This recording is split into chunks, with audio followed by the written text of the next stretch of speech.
Is there a way to do this without getting glare of the light in my glasses? I don't think so. See, if I take them off, I can't see shit. Oh well. Fuck it, we'll do it live! Okay, so, hey friends, it's Cammy. I've been incredibly depressed lately, and haven't been able to make anything for literal months. Thanks for sticking with me. I should be back to the regular stuff as soon as I can.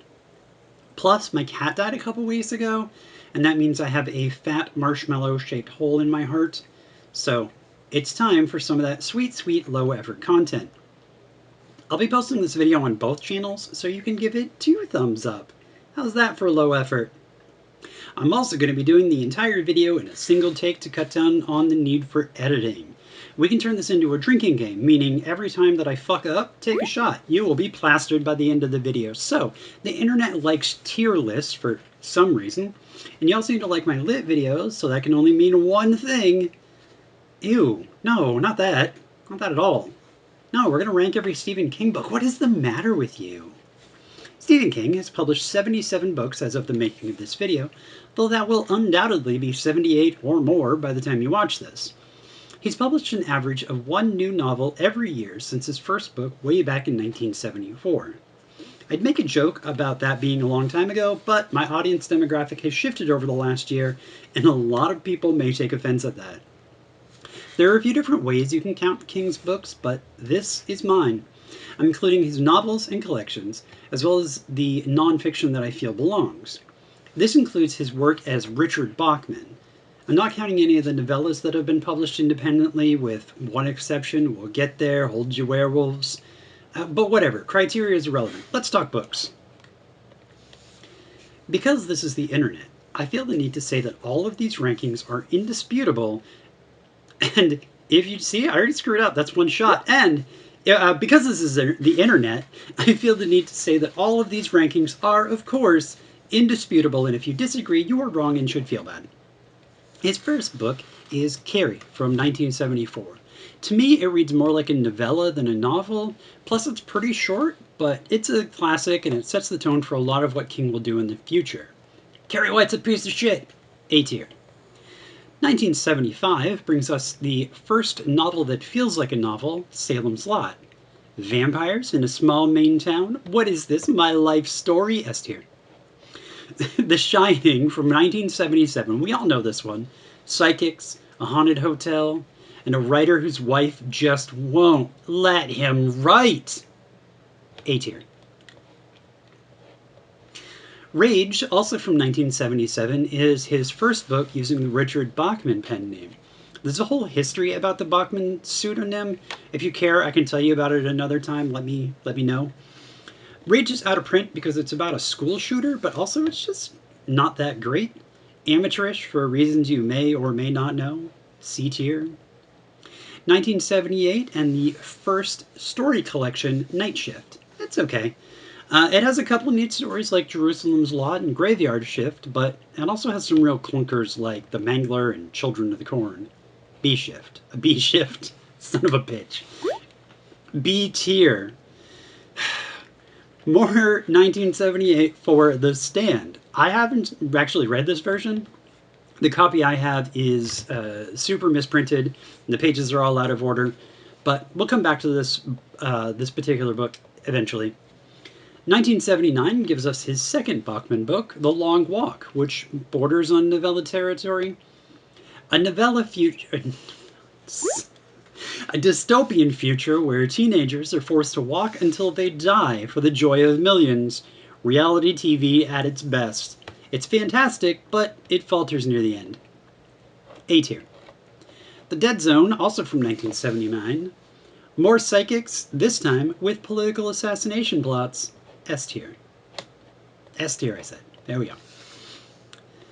It's the 80s now, and we get another psychic novel, Firestarter. This time, it's about a version of MK Ultra and a little girl who throws fireballs. It's great stuff from beginning to end, though the tail end could be a bit better. I feel like I've said that before. A tier. 1981 gives us another Bachman book, Roadwork. It's not that good, it's not great, but it's also not actively bad. It's like a 20-year-old's idea of a midlife crisis, which, I mean, maybe that's what midlife crises were like back then. I have no way of knowing. My midlife crisis turned me into a woman. C tier. Also in 1981, we come to the first of 3 nonfiction books on the list, Danse Macabre. I always love reading King's little essays in the forewords and afterwards of his books. He has this really engaging voice, so I thought I'd really enjoy this kind of deep dive into horror as a genre. I did not. An exploration of horror? More like an exploration of borer.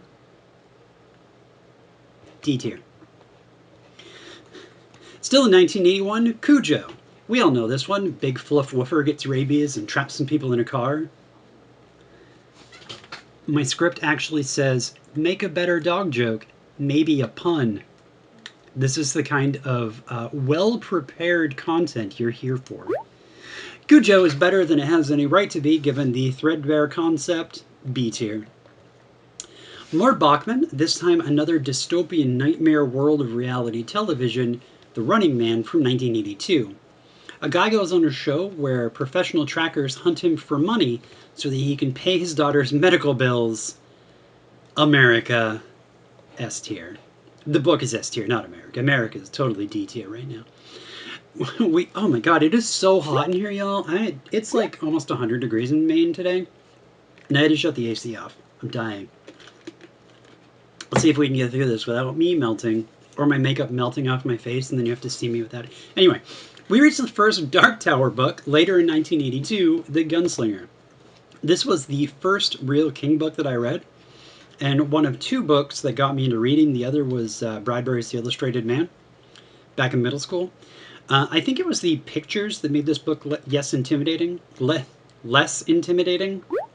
I mean, yes, it's technically a collection of novellas, but it doesn't read like it at all.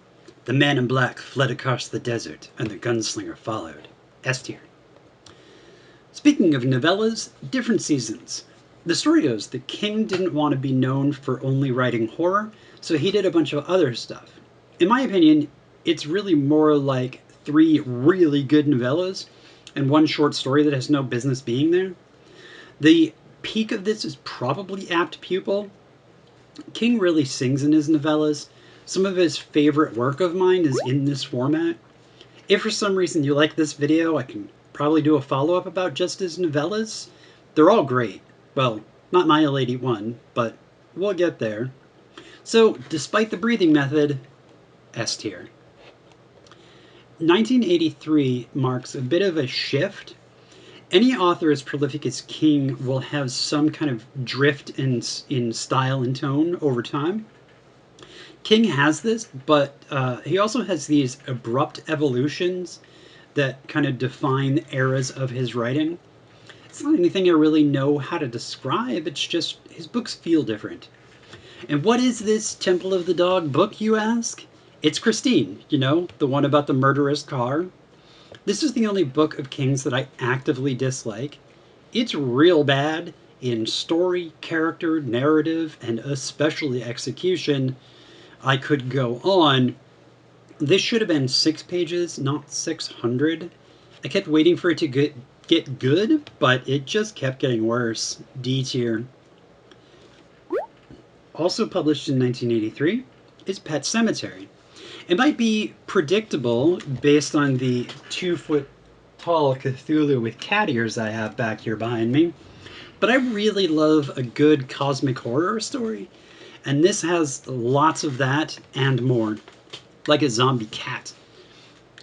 He stumbles at the tail end by missing the place where narratively it should have ended, and he takes a few steps too many. There's that thing about endings again. Weird. A tier. So, what do you get when Stephen King tries to just make a damn calendar? What a strange, oddly specific question, you ask. Why, an illustrated novella about werewolves, of course. Cycle of the Werewolf from 1983. It's illustrated by Bernie Wrightson, who also did a Dark Tower book later. B tier. King wasn't known for collaborations, but this changed almost a decade into his career with The Talisman, written with Peter Straub. I read the sequel to this book first and loved it. We'll get to it. This one, though, I couldn't get through the first 100 pages, so I wasn't going to try with the other 550. I'll probably give it another go someday, but until then, D tier. Eyes of the Dragon, 1984. King writing fantasy? Yes, please. Plus, Randall Flagg is back. A tier. Excuse me. Oh my goodness. One take. We're doing one take. I'm not cutting that. Alright, Thinner. His last book as Bachman from 1984. I've read two separate accounts from King about how this book wasn't a Bachman book, it was a King book, and he shouldn't have published it as Bachman. But I've also read him saying that it was the time when Bachman was really starting to get his own voice, so who the hell knows? Also, I haven't read it. 1985, we got the short story collection Skeleton Crew. That is really hard to say as someone with a stutter. And it is a corker with standouts like Mrs. Todd's Shortcut and The Reach. Plus, we cannot forget the beast novella that is The Mist. A tier. 1986 is time for the Big Daddy, It. I don't know if I heard this somewhere or if I made it up, but I once called this book a cocaine-fueled mess of good ideas, which seems accurate. Some people have called it unreadable, which I think is a bit harsh. I mean, yeah, it's a mess, but it has far too many great parts to consider anything close to unreadable. B tier. 1987 was a banner year for King with 3 novels, including his second Dark Tower book, The Drawing of the Three. It's a bit of an abrupt tonal shift from the previous book, and it even retcons some of the things from the last one. And those are tonal and storytelling problems that won't be rectified until all the way in 2003. That saying, it's good, but it feels a bit lacking. B tier. We continue 1987 with Misery.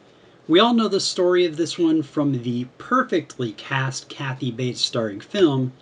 However, I haven't read it. 1987 wraps up with The Tommyknockers, which again I haven't read. This one's a little divisive among fans. It's something about a buried alien spaceship, which sounds neat as hell to me. It's long, and my mom hated it. 1989's The Dark Half is another kind of noticeable shift in the tone and feel of King's work. It's about an author who's stalked by his pseudonym, which really couldn't be more King if he tried. It's nothing outstanding, but it doesn't overstay its welcome, so B tier. 4 Past Midnight is another collection of 4 novellas from 1990 that are all great, with special shout out to The Langoliers, I love the concept, and The Sundog, A tier. Here it is, the one you've been waiting for, The Stand is back.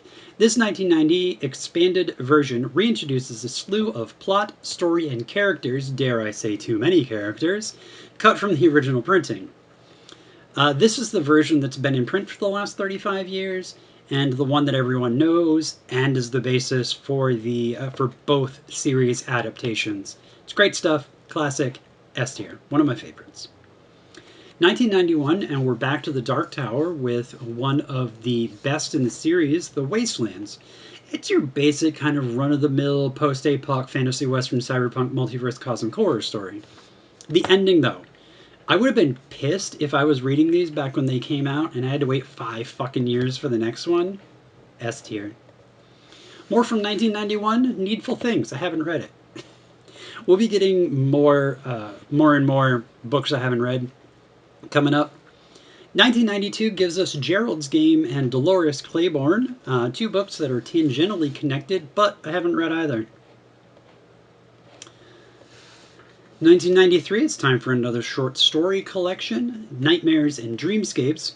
It's got a few greats like Dolan's Cadillac, The End of the Whole Mess, and Crouch End, but the rest doesn't really elevate it above B tier. 1994 is Insomnia, and Jesus fucking Christopher, this book is long. It takes 300 pages just to start. Seriously, there's no reason this book needs to be almost 800 pages. It's good, but far too long. B tier. 1995 is Rose Matter. I haven't read it. 1996 was a banner year for King, kicking off with The Green Mile. It's a serialized novel, or was originally published as a serialized novel, reminiscent of the way books were published 100 years prior. I loved it, though I can see how some folks may be adverse to the use of the magical Negro trope. A tier. We roll on to we roll on to Desperation. I hear it's wonderful, but alas, I haven't read it. 1996 wraps up with The Regulators, which is a bit of a which is a return to the Bachman pseudonym. And y'all, why does this book exist? It's nearly 500 pages of sulfurious nonsense.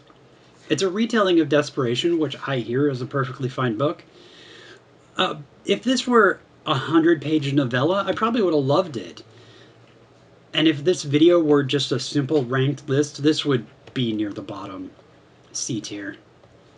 So it's 1997, and we get the conclusion to the cliffhanger ending of the last Dark Tower book in Wizard and Glass. My only real problem with this book is the framing narrative. The series narrative, if you're reading them all, is kind of flowing along great, and then we get a full stop as Roland tells a whole novel worth of story. The novel within the novel is great, but I feel like it really should have been spread out as a dual narrative in the previous books, the same way the Gunslinger has a dual narrative of Roland chasing Walter across the desert and of the Fall of Gilead. And I think this would have, or the series would have benefited from doing that with this as well. So, B tier. 1998 gives us Bag of Bones, which I've read, which... Told you, you're going to be hammered by the end. 1998 gives us Bag of Bones, which I haven't read. I hear good things. 1999 marks another shift in the field of King's books, though not quite as abrupt as the changes in the previous two era dividers. We get The Girl Who Loved Tom Gordon. According to King, this began... I'm sorry, my chair is very creaky. It's cheap. According to King, this began life as a short story that quickly became a novel. Unlike other short books he's written that we already talked about, this one actually feels like a novel. It's the story of a little girl lost in the woods of western Maine. And as someone who has been a little girl lost in the woods of western Maine, this is great. A tier. 1999 also gives us the outstanding collection Hearts in Atlantis. This is a series of linked stories and novellas telling the story of the Vietnam War. Or, more accurately, the toll that the Vietnam War took on King's generation. It begins with the outstanding novellas Low Men in Yellow Coats and the titular Hearts in Atlantis. The middle story, Blind Willie, has a tonal feel that's completely different than the rest of the book. And like the breathing method in different seasons before it, it feels like an unconnected story that was retrofitted into the collection. Despite this, A tier. In 2000, King finally wrote a bit more about himself and about the craft of writing in On Writing. It's a book in 3 parts. The first is an autobiography. The second is a lecture of kind of the way he writes and then how to achieve the same thing. And the third part, is a story about a car accident he had that nearly killed him and then his recovery from that accident. If anything at all changed the way King wrote, it was this accident. I've read this book a bunch of times. I usually read it when I'm trying to get back into writing and I have a novel planned. I should read it again. A tier. Come on, get on the list. All right. For, where was I? Yeah, for 2001, King gives us 2 fantastic books, beginning with Dreamcatcher, which is his send-up to the sci-fi alien stories of the 1950s. This book gets some gruff from fans, but I thought it was great. A lot of fun. B tier. The other book from 2001 is Black House, which was also co-written with Peter Straub. I love a good other dimensional house story, which it's kind of a big house that if you wander long enough, you'll find yourself in another world. Yes, please. It drags a bit in the first half, but once it gets going, it's great. It's technically a sequel to The Talisman, which I haven't read, like I mentioned, but it clearly works on its own. A tier. 2002 gives us the story collection Everything's Eventual, and that has some standouts like the novellas Little Sisters of Illyria, which is a Dark Tower prequel, and the titular Everything's Eventual, as well as some great stories like 1408 and The Road Virus Heads North. The rest, however, is kind of forgettable, with one actively bad due mostly just to its crassness, and that's Autopsy Room 4, B tier. The novel of 2002 is From a Buick 8. This is another divisive one, but I really liked it. It feels a little long, which is a feat for a book that's less than 400 pages. It never gives any kind of real answers to the central hook, but by the time we reach the end, it doesn't really matter. It's not about that anymore. I think it's worth a read. That being said, all cops are B tier. Not for real, like it's the book that's B tier. Actual cops are D tier. Following his near-fatal car accident in 2000, King decided that he needed to write. Excuse me. Following his near-fatal car accident in 2000, one take. We're only doing one take. Following his near-fatal car accident in 2000, King decided he needed to finish his Opus series, The Dark Tower, before he died. So he began doing that with an extensive rewrite of The Gunslinger in 2003 to bring it in line with the later books. This makes for a much more cohesive and entertaining read than the previous version. So, S tier. He followed this up with the last 3 Dark Tower books in 2003 and 2004. The next 2, Wolves of the Kala and Song of Susanna, kind of blend together for me since I read them back to back. He brings back the vampire hunter Father Callahan from Salem's Lot, which I quite enjoyed. And he also brazenly brings himself into the story. I expected that to just not work, but there's something about the version of himself and the way he handles it that just kind of does work.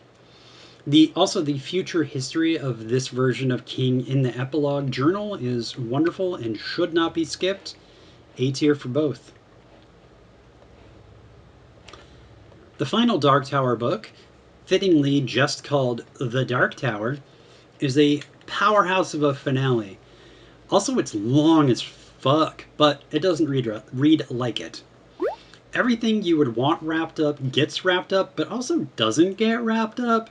You'll have to read it to know what I mean, but I will say the book has 2 endings. I can see how some people wouldn't want to read the second one, but I dig it. S tier, because where else would it be? 2004 was also the year of his last non-fiction book, Faithful, co-written with Stuart Onan. It's an interesting story about how this book came to be. For a long time, he said he wanted to follow around his favorite baseball team, the Boston Red Sox, and write about what it was like from spring training all the way through to their last game. However, the season he decided to do this was also the year that the Sox won the World Series for the first time since 1918, way back when Babe Ruth was still on the team. That being said, I fucking hate baseball. It is the worst sport. But the book's fun to read, so B tier. 2005 was the beginning of King venturing into crime fiction, which is a genre he goes all out on later, we'll get there, with The Colorado Kid. He wrote this little pulp novel as part of the kickoff of a crime novel imprint called Hard Case Crime, which has published a bunch of originals as well as some classic books that were previously out of print, like the early work of Michael Crichton when he was writing as John Lang back in the 60s. Hashtag not sponsored. As far as The Colorado Kid, I haven't read it. In 2006, King gave us 2 books, beginning with Cell. I really don't understand why people don't like this book. I think it's some of the best stuff he's done. Psychic zombies that fly, yes please. Though the general premise of the book does seem a little bit like Old Man Yells at Cell Phones, And then the ending feels a bit rushed. There's another comment about endings. Huh. A tier. Sorry about the dog. I'm not cutting. I'm not cutting. The other 2006 book is Liza's Story, which I haven't read, and I don't even know what it's about. In 2007, King again returns to the Bachman name with Blaze, which I also haven't read. In the late 2000s, King became a snowbird, which means he moves to Florida every winter, and honestly, I don't blame him. Maine winters are fucking terrible. One of King's big advice points is to write what you know, and he really takes that to heart for himself. So back then, I guessed that his next book would be set in Florida, and I wasn't wrong because he released Duma Key, though I haven't read it. In 2008, we had got another story collection with Just After Sunset. This one contains the absolute masterpiece of weird fiction and cosmic horror that is the novella N, as well as a great tale of survivor's guilt in The Things They Leave Behind. A tier, all the way. We get another behemoth of a novel in Under the Dome from 2009, 1,100 fucking pages. I read so slowly that it will take me forever to get through that, and so I haven't read it. Another collection of novellas is released in 2010, Full Dark, No Stars. It has the book. The book has no stars, not I don't recommend 0 star, whatever. That was a terrible joke. That's why I didn't script. It has a couple real standout novellas with 1922 and A Good Marriage, all worth the read. B tier. I am melting, y'all. This is terrible in here right now. So my ad-libbing is getting worse. I need to just not do it because like everything is melting. I think my brains are about to leak out my ears, which would make for good viewing, I guess. So another shift in the tone of King's work comes along in 2011 with the absolute powerhouse of a novel that is 11/22/63. This book weighs in at 850 pages, but it reads like a book half the size. When it comes to King, I think it's safe to say that this is my favorite novel he's ever written. It's about a guy who finds a portal that brings him back to 1958, and he decides to stick around to prevent the assassination of John F. Kennedy 5 years later in 1963. There's a twist ending that just absolutely floored me. S tier, hands down, no contest. In 2012, we get another Dark Tower book, this time a side story called The Wind Through the Keyhole. It's little, and my girlfriend loved it. I don't know why I haven't read it yet.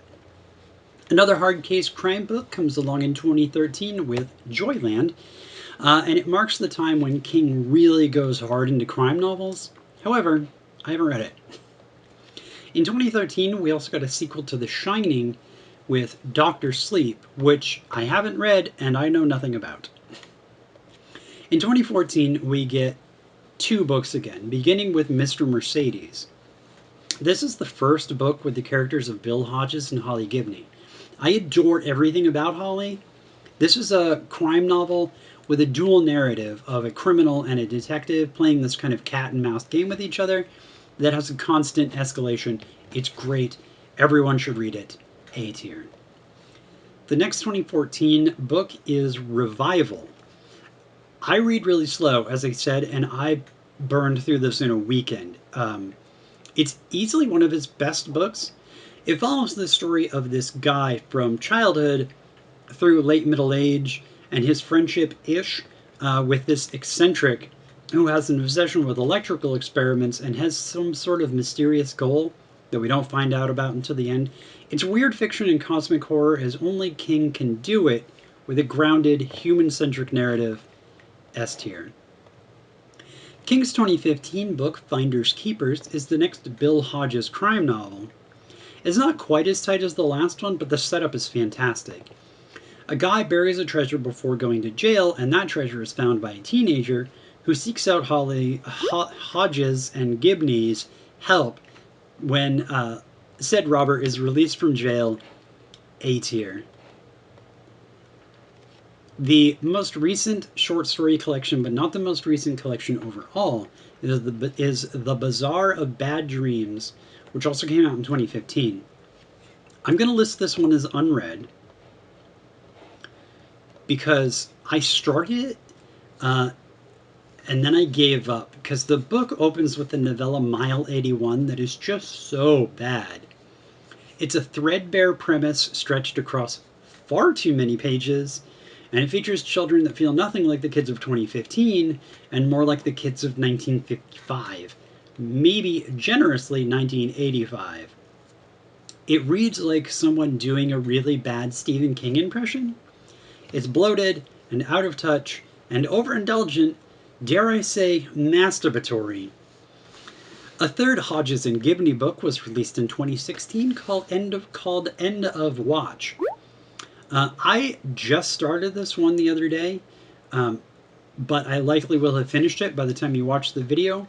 Hit me up on my socials, links in the descriptions, if you're curious where I would rank it now.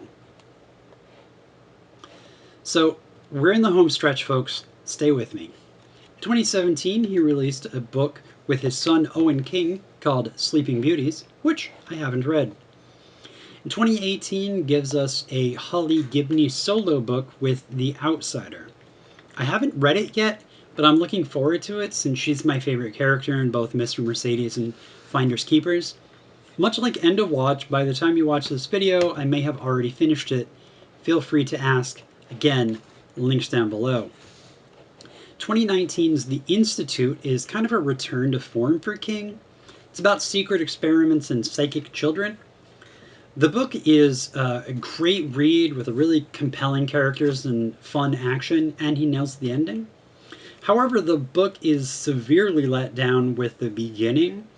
It's a lengthy story about an ex-cop who finds his way to a small town in Georgia.